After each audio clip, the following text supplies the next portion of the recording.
I quite dread the question, what's your favourite book? People ask me a lot because I'm an English teacher.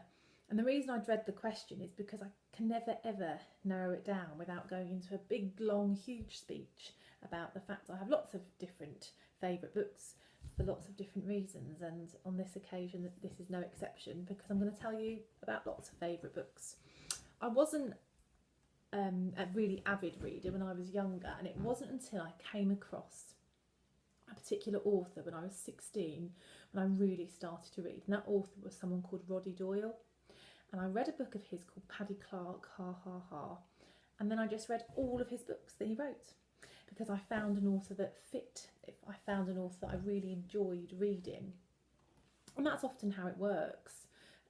You find a style of writing or a particular genre you enjoy. And I have lots of favourite authors now. I have read all of Mitch Albom's books and also all of Leanne Moriarty's. And I look out for particular authors and I avoid particular authors as well. And I think that comes with experience. I have favourite books that I really enjoy teaching, and the one I enjoy teaching the most is probably The Handmaid's Tale. And so we teach that post 16, and it's quite lengthy. It's by someone called Margaret Atwood, and it's just the most interesting dystopian novel. And every time I teach it, the students point out something new to me which I hadn't thought of before. And it's just incredibly interesting, multi-layered. And there was a sequel to that called The Testaments quite recently, which I've read it, and I really, really enjoyed that. And luckily some of the students have read that, so I was able to share and discuss that with those as well. I have favourite books that I read with my children. So there's obviously things like Julia Donaldson's books, but my two oldest children at the moment were reading this one, The Boy at the Back of Class, which I read a while ago, and I thought to myself when I was reading it, oh, they'll enjoy that. And I read lots of young adult fiction. Thug, The Hate You Give was one that I read recently. I really, really enjoyed that. And there's personal favourites. So my personal favourites, I've narrowed it down to two, and I can't be any more specific. The first is The Kite Runner by someone called Khaled Hosseini, and it's just fabulous. So the backdrop is the war in Afghanistan. And it's really a boy's journey about him and his best friend and how he has to right a wrong. He betrayed his best friend, and when he's grown, he looks back at that, he knows that he has to make that right. And my second favourite book is Child 44 by Tom Rob Smith. And it's not my normal genre. It's set in Soviet Russia in the 1930s.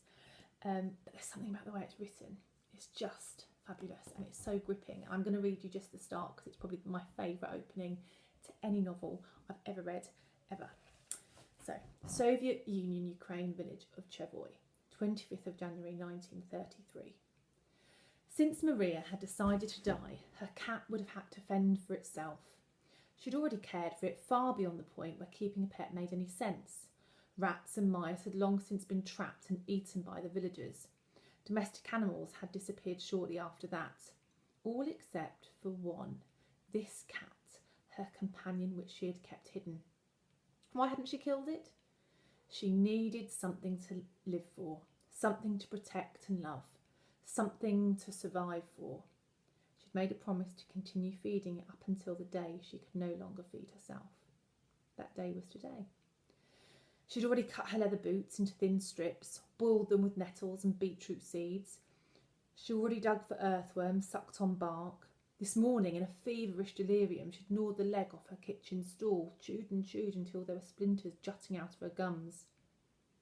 Upon seeing her, the cat had run away, hiding under the bed, refusing to show itself even if she knelt down, calling its name, trying to coax it out.